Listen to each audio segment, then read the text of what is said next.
name is Travaughn Swain, and I'm from Charlotte, North Carolina, and I've had my kidney transplant for a little under a year. From the beginning of having hypertension and being overweight, I was very non-compliant. I was angry, and I had all these questions and all these thoughts going through my head about who fault it was and how I ended up here. So that was a huge red flag that I hadn't always been responsible with my own health.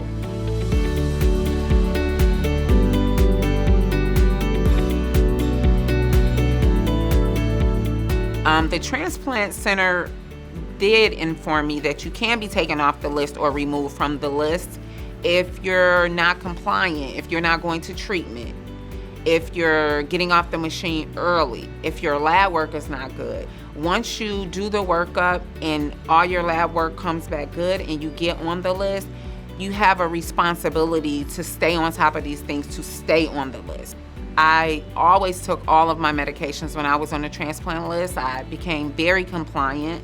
I went to all my specialist appointments and I did all my lab work. I never missed any transplant appointments. The things I struggled with the most when I was on the list was my eating habits. I am a foodie, and I do love a lot of the foods that I wasn't supposed to have. And then I had a revelation that I needed to take ownership for my own life.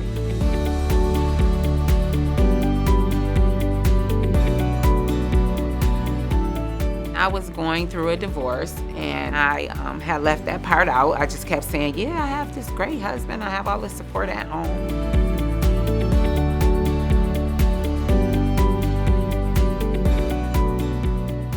I had to become completely honest and tell her where I was in my journey and what was going on in my personal life, and that my children were older now and that my children can help support me and take care of me through this time.